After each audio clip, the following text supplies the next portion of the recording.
Venecia, primavera de 1411. El padre Tommaso Vincenzi celebraba misa en la iglesia de San Zaccaria con la misma frialdad con que firmaba sentencias de muerte. Era un hombre alto y esquelético, de ojos azul pálido que raramente parpadeaban, con un crucifijo de plata tan pesado que dejaba marcas rojas en su cuello. Había llegado de Roma hacía 5 años con una misión: purificar Venecia de la herejía, y lo había hecho con celo despiadado. Esa mañana de abril, después de la misa, la multitud se congregó en el campo San Zaccaria. La hoguera ya estaba preparada, los verdugos Bellini verificaban las cadenas, y el padre Vincenzi esperaba con expresión serena mientras los guardias traían a su novena víctima, Caterina Rossi, 42 años, partera, acusada de brujería porque un bebé había muerto después de un parto complicado. «No soy una bruja», gritaba mientras la arrastraban. «Solo ayudaba a traer niños al mundo». «Las excusas del demonio son infinitas», Vincenzi respondió con frialdad sosteniendo su crucifijo como escudo. «Ha sido juzgada y encontrada culpable». La ataron al poste. Marco Bellini acercó la antorcha. Las llamas prendieron con voracidad. Los gritos comenzaron casi inmediatamente. Eran el sonido más horrible que un ser humano puede producir. Dolor puro, reduciendo a una persona a agonía animal. El cuerpo de Caterina se retorcía contra las cadenas mientras el fuego la consumía. Vincenzi observaba con expresión beatífica, sus labios moviéndose en oración silenciosa. Para él, estos gritos eran el sonido de la batalla entre el bien y el mal. No eran de sufrimiento, o si lo eran, era un sufrimiento necesario, purificador. Cuando las llamas finalmente se extinguieron y solo quedaron cenizas, Vincenzi se volvió hacia la multitud, dispersándose. La justicia de Dios se ha cumplido. Regresó a su despacho, se arrodilló y rezó, no con arrepentimiento, sino con gratitud. «Gracias, Señor, por permitirme ser tu instrumento». En su mente, el mundo era simple, luz y oscuridad, Dios y el demonio. No había espacio para dudas. No había lugar para cuestionar si sus víctimas eran realmente culpables. Pero esa noche, en una taberna cerca del puente de Rialto, un grupo de hombres hablaba en voz baja. 9, dijo Antonio Barbo, un carpintero, con manos temblorosas. 9 mujeres en 7 meses, todas inocentes. Caterina ayudó a nacer a mi hijo, añadió Nicolò Venier, pescador. Salvó la vida de mi esposa. ¿Bruja? Era una santa. «¿Y qué podemos hacer?», preguntó Francesco Mocenigo, comerciante. «Es un sacerdote. Tiene el respaldo de la iglesia. Podemos detenerlo». Lorenzo Grimani, abogado, se inclinó hacia adelante. «Antes de que más inocentes mueran». Los 4 hombres intercambiaron miradas. Todos sabían lo que Lorenzo estaba sugiriendo. Era peligroso. Era herejía. Pero ya no podían quedarse callados. «¿Cómo?», preguntó Antonio finalmente. «Dejadme pensarlo», Lorenzo respondió, «pero tiene que haber una manera». Durante las siguientes semanas, Vincenzi continuó su trabajo. Elena Dandolo, 22 años, acusada de seducir a un sacerdote. Margherita Falier, 70 años, acusada de maldecir una embarcación. Bianca Morosini, 19 años, acusada de rechazar a un noble. Todas ardieron, y con cada ejecución, la furia en Venecia crecía. El miedo que Vincenzi había sembrado comenzaba a transformarse en algo más peligroso. Resentimiento, ira, una sensación creciente de que habían permitido que un monstruo operara libremente. La gota que colmó el vaso fue Bianca. Cuando su padre intentó salvarla de las llamas y fue forzado a mirar mientras su hija moría gritando, algo en la ciudad se rompió. En la taberna Il Leone d'Oro, la conversación era más abierta que nunca. «Ya no puedo quedarme callado». Antonio golpeó la mesa. «Ese sacerdote es un asesino». 12 mujeres, contó Nicolò. «¿Cuántas más tienen que morir?». Lorenzo se inclinó hacia adelante. «He estado investigando. Si podemos reunir suficientes hombres, podemos detenerlo, someterlo a sus propias pruebas, demostrar que sus métodos no prueban nada». «¿Estás sugiriendo que lo juzguemos?». Francesco palideció. «¿Un juicio popular?». «Estoy sugiriendo que le demostremos la injusticia de lo que ha hecho, y si es necesario, que enfrente el mismo fuego que ha usado contra otros». La conspiración creció. 50 hombres. luego 100, luego 150. Todos habían perdido a alguien o conocían a alguien que había perdido a alguien. Todos estaban listos para actuar. La fecha se fijó, 31 de julio, el día de la siguiente ejecución programada. Lucia Grimani, 28 años, viuda, acusada de envenenar a su esposo. La verdad era que él había muerto de fiebre, pero su cuñado quería sus propiedades. Ese día, Lorenzo les dijo a los conspiradores: «Cuando Vincenzi llegue a la plaza para quemar a Lucía, nosotros estaremos allí, y lo detendremos». «¿Y luego qué?», preguntó Antonio. «Luego le damos un juicio, el juicio que él nunca dio a sus víctimas». Todos asintieron. No había vuelta atrás.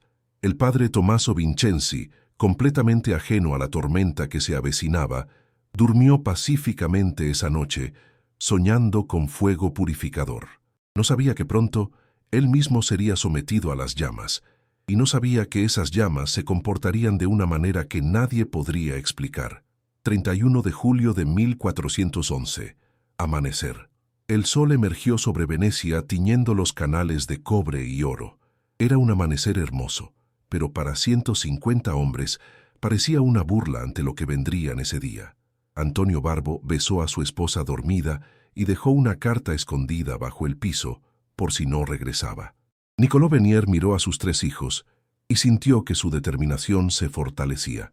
Lorenzo Grimani se vistió con cuidado, como si los rituales normales pudieran darle control sobre lo incontrolable.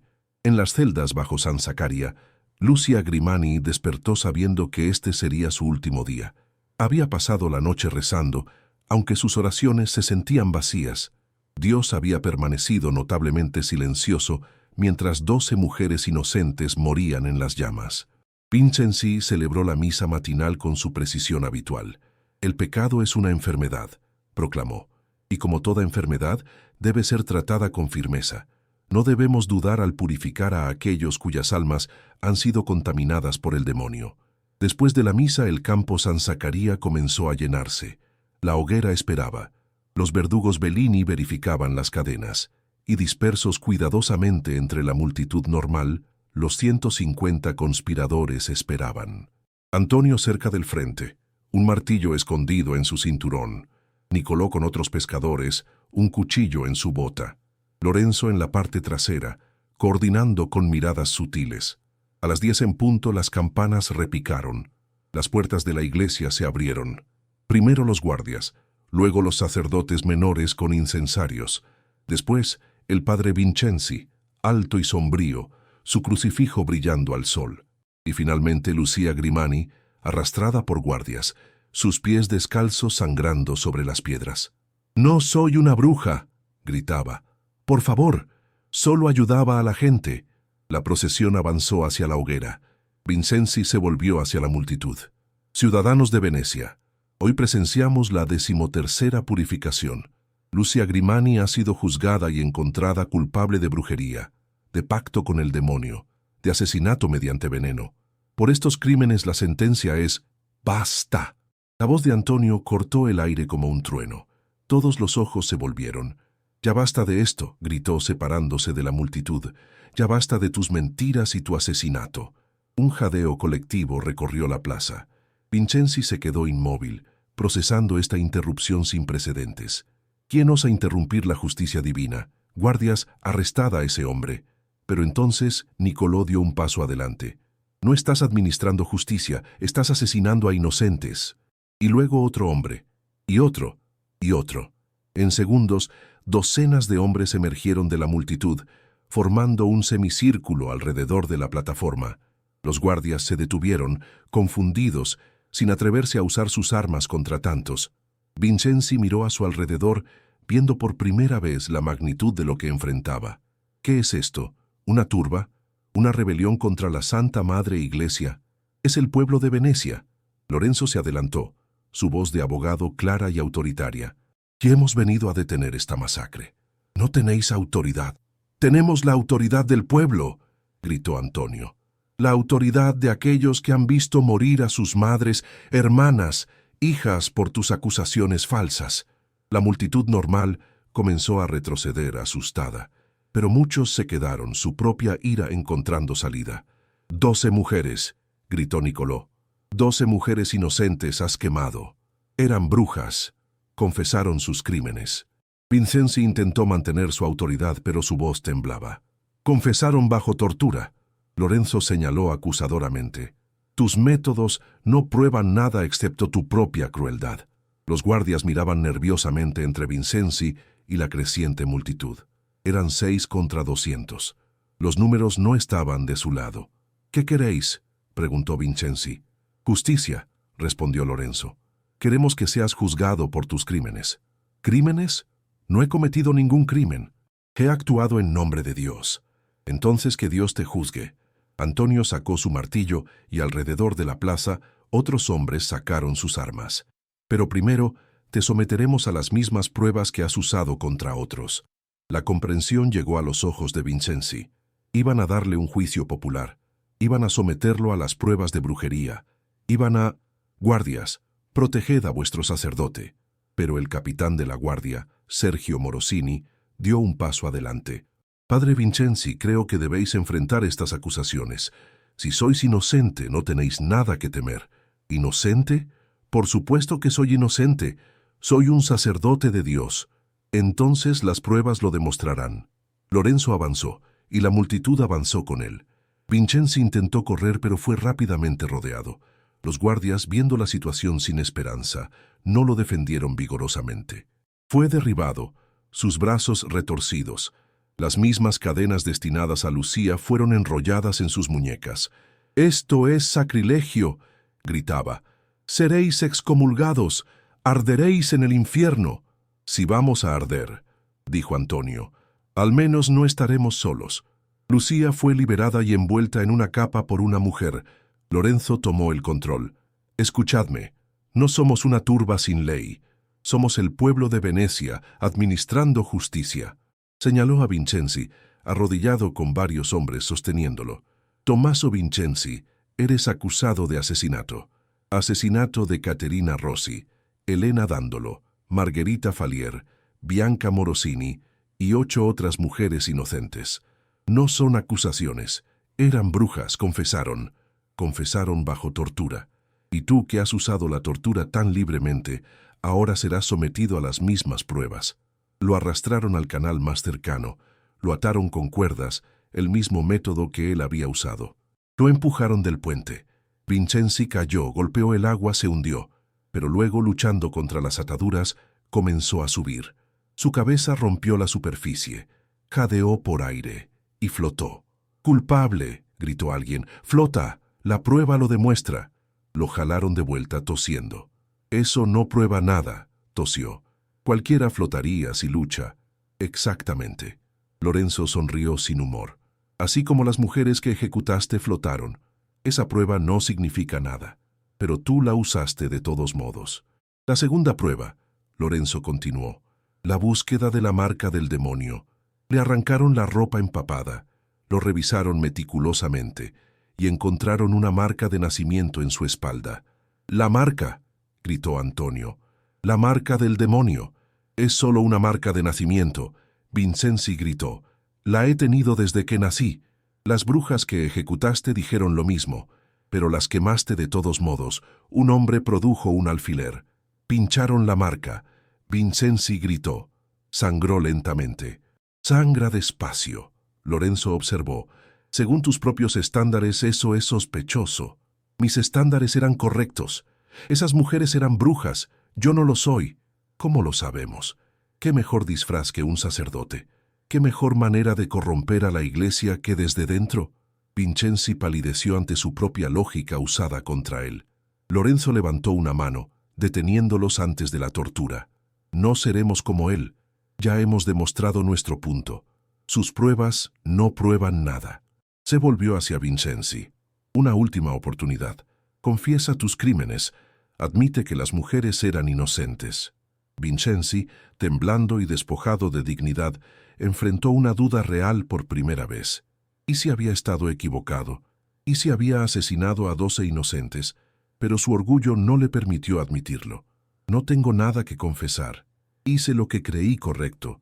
Si estaba equivocado, Que Dios me juzgue. Entonces Dios te juzgará. Lorenzo asintió. Y nosotros entregaremos el veredicto. La prueba final, el fuego. Lo ataron al poste central de la hoguera, las mismas cadenas que habían sostenido a 12 mujeres inocentes. Vincenzi no luchó. Sus labios se movían en oración constante. La multitud formó un círculo. Cientos ahora. La noticia se había extendido. Lorenzo se paró frente a la hoguera. Tommaso Vincenzi ha sido juzgado por el pueblo de Venecia y encontrado culpable de asesinato. Por estos crímenes, la sentencia es la misma que tú imponías. Purificación por fuego. Vincenzi levantó la cabeza. Si hacéis esto, os convertís en lo mismo que me acusáis de ser. Asesinos. Quizás, Lorenzo admitió, pero al menos nuestras víctimas eran realmente culpables.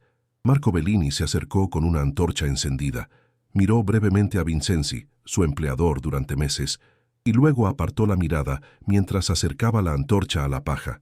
El fuego prendió. Las llamas crecieron lamiendo la base, subiendo hacia el poste. El humo se elevó. El calor se intensificó. Vincenzi cerró los ojos, sus labios moviéndose más rápido. El Padre Nuestro, el Ave María.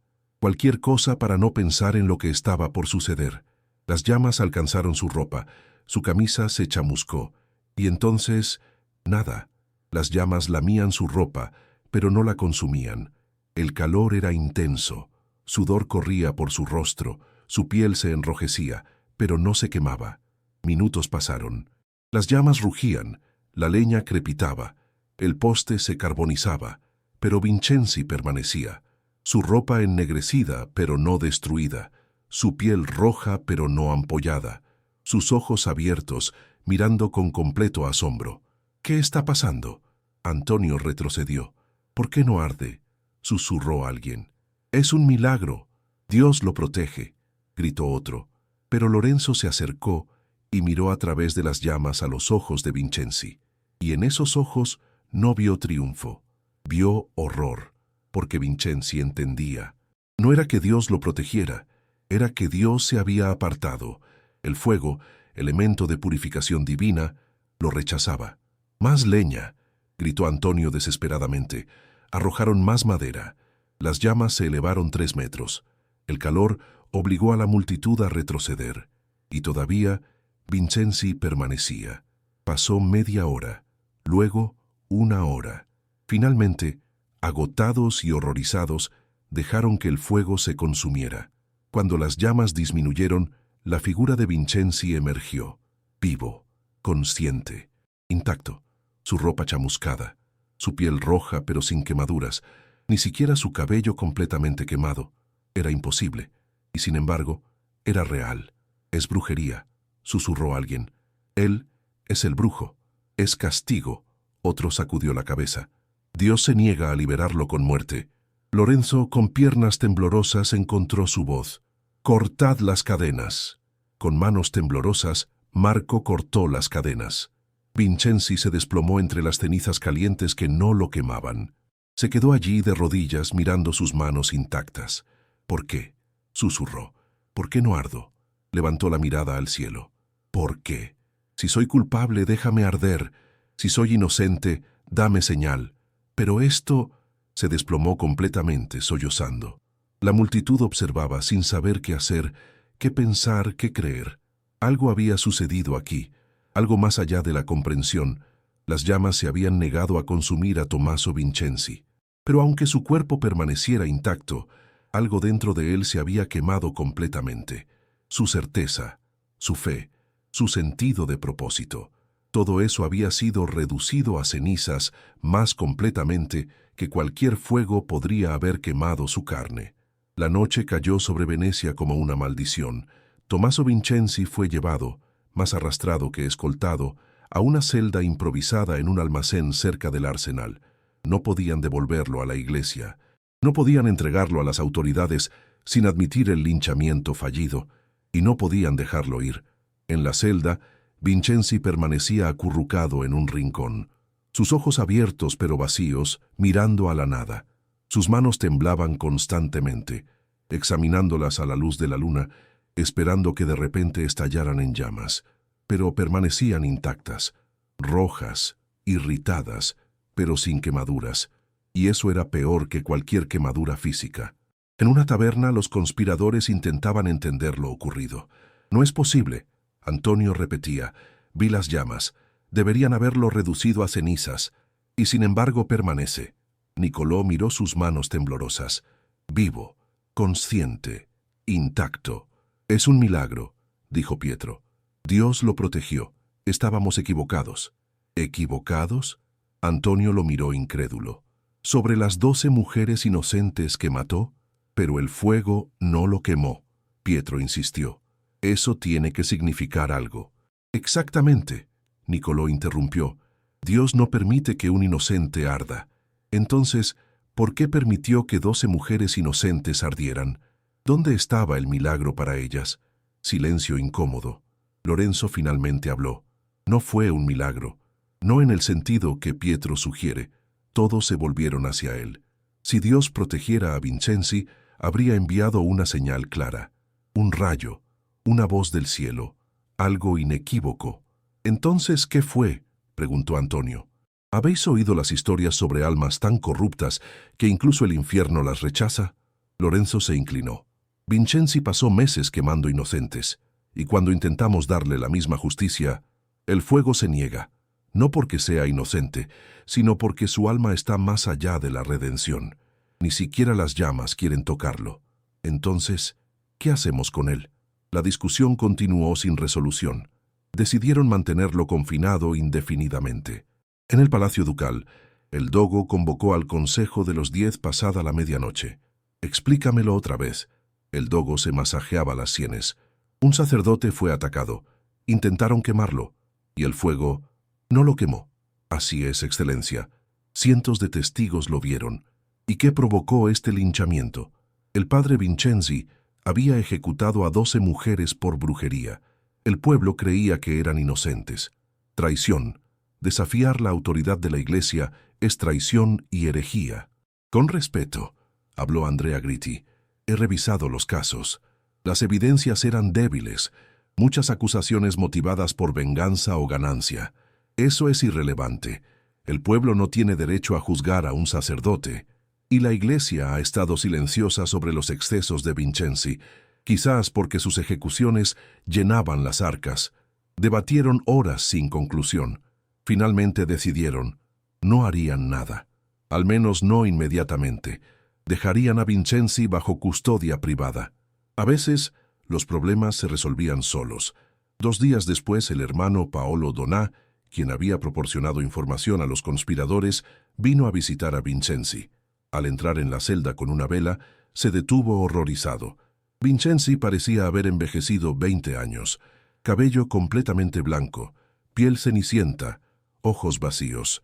«Padre Vincenzi, he traído comida, agua». No hubo respuesta. Paolo se acercó, colocando la bandeja en el suelo.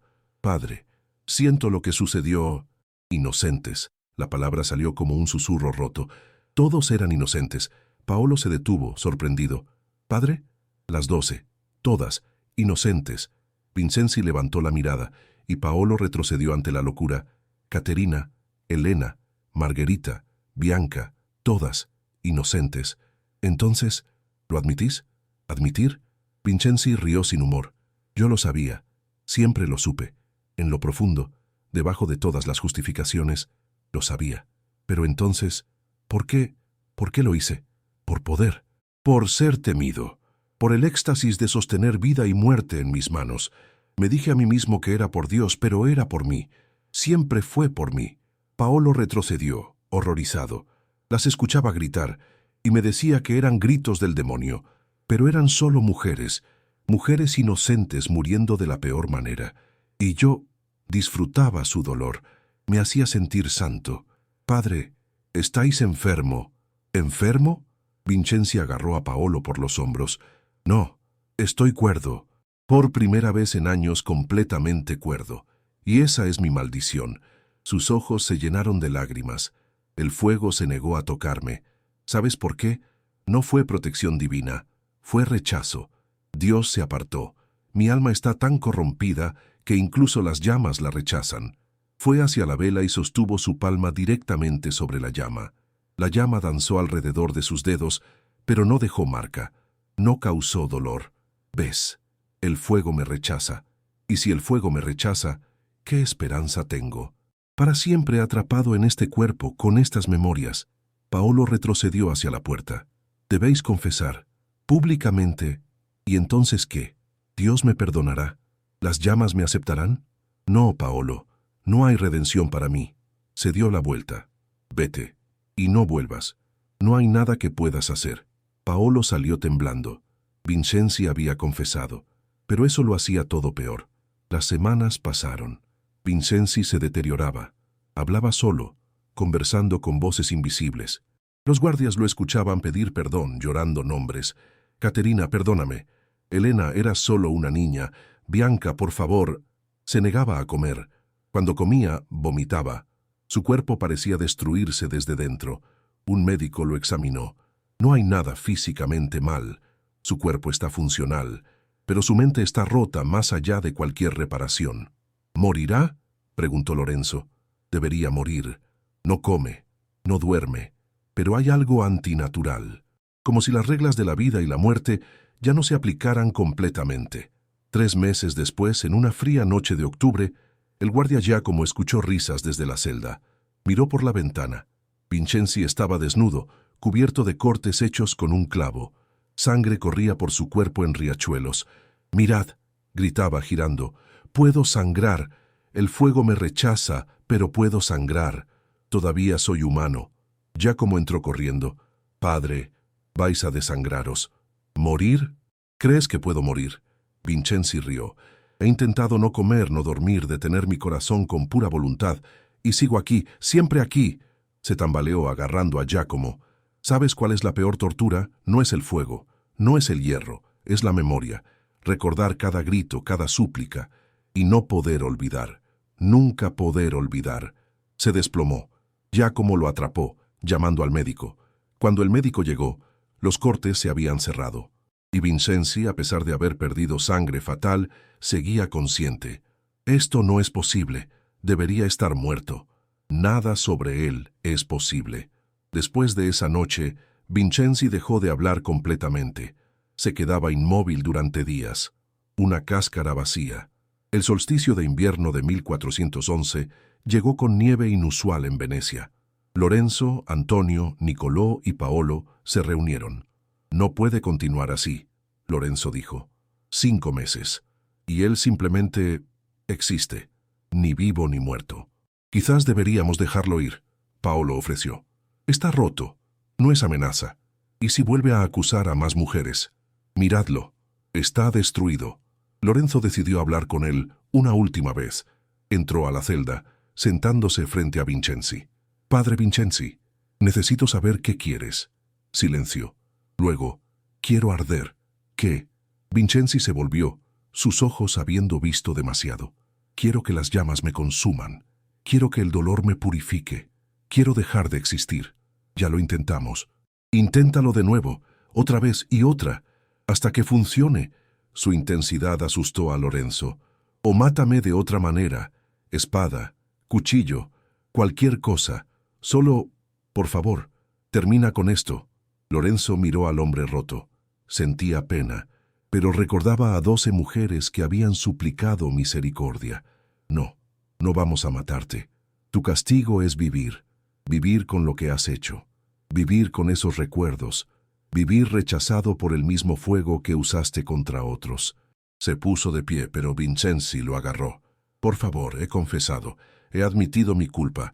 He sufrido. ¿Qué más quieres?». Lorenzo se liberó. «Quiero que cada día recuerdes sus nombres. Caterina, Elena, Margherita, Bianca y las otras. Quiero que lleves su peso hasta tu último aliento. Ese es tu castigo, no el fuego, la memoria». Salió, dejando a Vincenzi solo con sus recuerdos y su cuerpo que se negaba a morir. Los años comenzaron a pasar lentamente para el hombre que el fuego había rechazado. Los años pasaron como sombras sobre Venecia. Tommaso Vincenzi permaneció confinado en su celda, un secreto a voces en la ciudad. Algunos decían que era un santo castigado injustamente. otros que era un monstruo recibiendo justicia divina. La mayoría simplemente trataba de olvidar que existía. Los conspiradores gradualmente se dispersaron a sus vidas normales. Antonio regresó a su carpintería, Nicolò a su pesca, Francesco a su comercio. Lorenzo continuó su práctica legal, especializándose en defender a los acusados injustamente. Su experiencia con Vincenzi había dejado una marca profunda en su alma.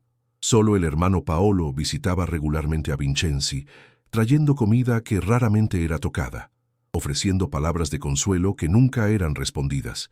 Era su penitencia personal. Él había ayudado a crear esta situación, así que era su responsabilidad cuidar de su víctima. Pero Vincenzi ya no era realmente un hombre, era algo más o algo menos, una existencia suspendida entre la vida y la muerte, condenado a permanecer en un cuerpo que se negaba a liberarlo. En la primavera de 1415, 4 años después del incidente de la hoguera, algo cambió. Paolo llegó a la celda como cada semana, llevando pan y agua, pero esta vez, cuando abrió la puerta, sintió algo diferente en el aire, un silencio más profundo, una quietud final. Padre Vincenzi llamó entrando con cautela. Vincenzi estaba acostado en su catre mirando el techo, pero había algo en su inmovilidad que hizo que Paolo se acercara rápidamente. Estaba respirando, pero apenas. Su pecho se elevaba y caía con esfuerzo doloroso. Su piel, que durante 4 años había permanecido extrañamente saludable a pesar de su falta de cuidado, ahora tenía el tono ceroso de la muerte inminente. «Padre, ¿podéis oírme?» Paolo tomó su mano. Estaba fría como el hielo. Los ojos de Vincenzi se movieron lentamente hacia él. Había reconocimiento allí y algo más. Alivio. «Paolo». Su voz era apenas un susurro ronco. «Has venido bien. No quería morir solo. No vais a morir. Dejaré que llame al médico». «No». La mano de Vincenzi apretó débilmente. «Es mi momento. Finalmente ha llegado». Paolo se arrodilló junto al catre, lágrimas corriendo por su rostro. «Padre, yo lo siento. Siento mi parte en todo esto». «No». Vincenzi tosió, una gota de sangre apareciendo en la comisura de su boca. «Tú hiciste lo correcto. Intentaste detener a un monstruo. Que ese monstruo fuera yo. Esa es mi carga, no la tuya. ¿Tenéis últimas palabras? ¿Algo que queráis que transmita?» Vincenzi cerró los ojos, reuniendo fuerzas para hablar. Ve con Lorenzo, con Antonio, con Nicolò, con todos aquellos que se alzaron contra mí. Diles que tenían razón, sobre todo». Hizo una pausa respirando con dificultad. «Y las mujeres, Caterina, Elena, Margherita, Bianca, y las otras 8 cuyas caras veo cada vez que cierro los ojos, diles que lo siento, que si hay un infierno esperándome, y estoy seguro de que lo hay, es menos de lo que merezco. Dios puede perdonar». «No». Vincenzi abrió los ojos de nuevo. «No busco perdón, no lo merezco. Solo busco el fin. Y por fin está llegando». Su respiración se volvió más laboriosa. Paolo podía ver la vida drenándose de él con cada exhalación. «Paolo, una última cosa». «Sí, padre. Cuando muera, crémame. Déjale al fuego. Tener lo que se le negó antes. Quizás entonces finalmente pueda purificarme. Os lo prometo». Vincenzi asintió débilmente, una sonrisa triste en sus labios. 4 años viviendo cuando debería haber muerto. 4 años de tormento. Pero ahora el fuego ya no me rechaza. Puedo sentirlo, esperando, listo para recibirme. Sus ojos se volvieron vidriosos, mirando algo que Paolo no podía ver. «Las veo. Están aquí. Las 12. Vinieron a buscarme, a llevarme donde pertenezco». «¿Padre?» Paolo apretó su mano con más fuerza. Caterina está sonriendo, pero es una sonrisa triste. Elena llora. Margherita asiente con sabiduría. Y Bianca, pobre Bianca, tan joven. Una lágrima corrió por la mejilla de Vincenzi. «¿Me perdonan?» «No, no es perdón. Es piedad. Tienen piedad de mí. Incluso después de todo lo que les hice, tienen piedad». Su voz se quebró. «Yo no les tuve piedad a ellas, pero ellas me la tienen a mí. ¿Cómo puede ser? ¿Cómo? Porque son mejores de lo que vos fuisteis», Paolo susurró. porque la bondad que vos negasteis en vida ellas la mantuvieron incluso en muerte. Vincenzi asintió lentamente. Sí, sí, eran santas, todas ellas. Y yo era el demonio disfrazado de ángel. Tomó un último aliento profundo, estremecedor. El fuego, finalmente puedo sentirlo. Viene por mí. Y esta vez no me negaré. Y con esas palabras, Tommaso Vincenzi exhaló por última vez. Sus ojos permanecieron abiertos, mirando hacia arriba, pero la vida se había ido. La tensión que había mantenido su cuerpo rígido durante 4 años finalmente se liberó. Paolo cerró suavemente los ojos del muerto y se quedó allí, de rodillas junto al catre, llorando. No lloraba por Vincenzi. El hombre había merecido su sufrimiento. Lloraba por las 12 mujeres, por las vidas destruidas, por la tragedia completa de todo ello. Envió mensaje a Lorenzo, quien llegó esa tarde con Antonio y Nicolò. Los 3 hombres miraron el cuerpo en silencio. «Ha terminado entonces», dijo Antonio finalmente. «Sí». Paolo se limpió los ojos. «Me pidió que lo cremáramos, que dejáramos que el fuego finalmente lo tome. Después de 4 años de rechazarlo, ahora lo acepta». Nicolò sacudió la cabeza. «Quizás porque ahora está muerto. Quizás el rechazo fue solo para el vivo, no para el muerto. O quizás», Lorenzo dijo pensativamente, «su alma finalmente pagó suficiente penitencia. 4 años de tormento consciente, 4 años viviendo con la culpa, la locura, el rechazo. Quizás eso fue suficiente para que incluso el fuego lo aceptara de nuevo». Construyeron una pira improvisada en el patio del almacén, como habían hecho con las 12 mujeres que Vincenzi había condenado. Colocaron su cuerpo sobre la madera seca. Esta vez, cuando encendieron las llamas, no hubo misterios, no hubo milagros ni maldiciones. El fuego ardió como el fuego debe arder. Las llamas consumieron la madera, alcanzaron el cuerpo y lo redujeron a cenizas. No hubo rechazo, no hubo resistencia sobrenatural, solo fuego haciendo lo que el fuego hace. Los 4 hombres observaron en silencio hasta que las llamas se extinguieron y solo quedaron cenizas y huesos ennegrecidos. «Su castigo ha terminado», Paolo murmuró. «No», Lorenzo negó con la cabeza. «Su castigo continúa. Donde sea que su alma esté ahora, lleva consigo el peso de lo que hizo. Eso nunca termina. Pero al menos ya no sufrimos nosotros viéndolo», Antonio dijo. «Al menos eso ha terminado». Recogieron las cenizas en una urna simple. No la marcaron, no la etiquetaron. Y esa noche, bajo la cobertura de la oscuridad, fueron al canal más lejano de Venecia y las dispersaron en el agua.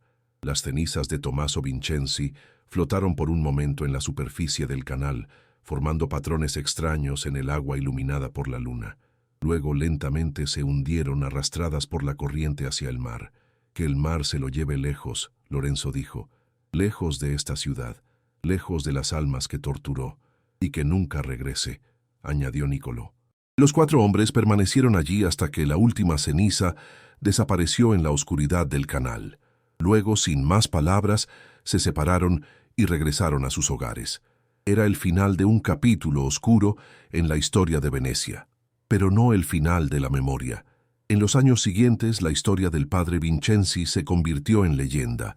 Se contaba en voz baja en las tabernas, se susurraba en las iglesias, se transmitía de generación en generación. Algunos la contaban como advertencia. Esto es lo que sucede cuando un hombre se cree superior a Dios, cuando confunde su propia sed de poder con la voluntad divina. Otros la contaban como misterio. El sacerdote que el fuego rechazó, que vivió 4 años más allá de su muerte natural, atormentado por las almas de aquellos que había asesinado. Pero unos pocos la contaban como debía contarse, como la historia de 12 mujeres inocentes que murieron injustamente, y del pueblo que finalmente se alzó para detener la injusticia, aunque fuera demasiado tarde para salvarlas a todas. Lorenzo Grimani, en sus años finales, escribió un relato detallado de los eventos, no para glorificar lo que habían hecho. Sabía que lo que hicieron fue técnicamente ilegal, técnicamente sacrilegio, sino para asegurar que las víctimas fueran recordadas. Dedicó páginas enteras a cada una de las 12 mujeres, investigó sus vidas, habló con sus familias, recopiló sus historias, Caterina la partera, que había ayudado a traer cientos de niños al mundo. Elena, la joven que solo quería vivir su vida. Margarita, la anciana que curaba con hierbas. Bianca, la inocente destruida por el despecho de un noble. Y las otras 8, cuyos nombres también merecían ser recordados: Isabela, Sofía, Francesca, Juliana, Alessandra, Beatrice, Vittoria y Lucrezia. 12 mujeres, 12 vidas, 12 historias que merecían ser contadas. Su manuscrito fue guardado en los archivos de Venecia, donde permanecería durante siglos, esperando ser descubierto. 600 años después, la historiadora Giulia Rossetti encontró el manuscrito de Lorenzo mientras investigaba para su tesis doctoral. Al principio pensó que era ficción. La historia era demasiado extraordinaria, demasiado gótica para ser real. Pero mientras verificaba referencias cruzadas, encontró corroboración. Registros de la iglesia mostraban que un padre Tommaso Vincenzi había servido en San Zaccaria hasta 1411 y luego desapareció de los registros oficiales. Cartas privadas de comerciantes venecianos mencionaban el día que la turba se alzó y el sacerdote que el fuego rechazó. Documentos del Consejo de los 10 mostraban debates sobre el incidente del 31 de julio sin entrar en detalles específicos. Era real. Todo era real.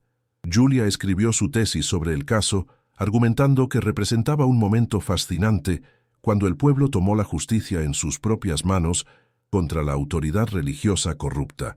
Su disertación fue publicada como libro y se convirtió en un éxito inesperado. Turistas comenzaron a buscar lugares relacionados con la historia. Guías turísticos añadieron el relato a sus recorridos. Documentalistas hicieron programas especulando sobre explicaciones para el fenómeno del fuego. Pero para Giulia, lo importante no era el milagro o lo que fuera que había ocurrido. Era el recordatorio de que la justicia institucional puede fallar, que a veces el pueblo debe alzarse y que la historia debe recordar a las víctimas, no solo a los perpetradores. En su libro, dedicó capítulos enteros a las 12 mujeres. Les dio rostros, voces, humanidad que había sido negada en su tiempo. Esto es lo que realmente importa, escribió en su conclusión. No el milagro del sacerdote, sino la memoria de las víctimas. Porque al final, la verdadera inmortalidad no viene del fuego que te rechaza, sino de aquellos que se niegan a olvidarte. El Ayuntamiento de Venecia, después del éxito del libro, colocó discretamente una placa en lo que había sido el campo San Zaccaria. Decía simplemente: en memoria de aquellas cuyas vidas fueron injustamente tomadas, Caterina Rossi, Elena Dandolo, Margherita Falier, Bianca Morosini, Isabella Contarini, Sofía Grimani, Francesca Venier, Giuliana Mocenigo, Alessandra Trevisan, Beatrice Sorsi, Vittoria Barbo, Lucrezia Donà. Murieron sin justicia, pero no serán olvidadas. 1411.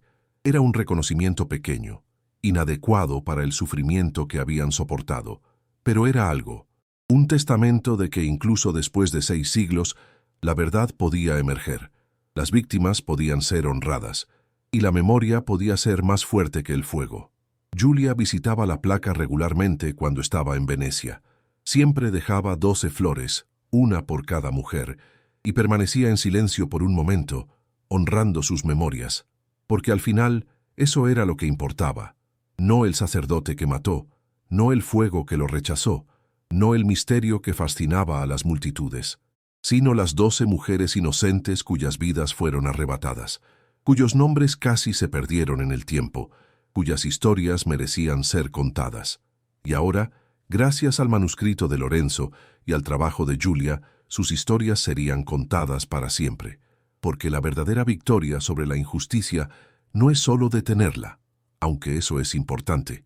La verdadera victoria es asegurar que las víctimas sean recordadas, honradas, y que sus historias sirvan de advertencia para generaciones futuras. Que nunca más un fanático disfrazado de santo pueda quemar a los inocentes sin enfrentar consecuencias. Que nunca más el poder pueda esconderse detrás de la piedad para cometer atrocidades, y que siempre, siempre, la memoria de las víctimas sea más fuerte que el fuego.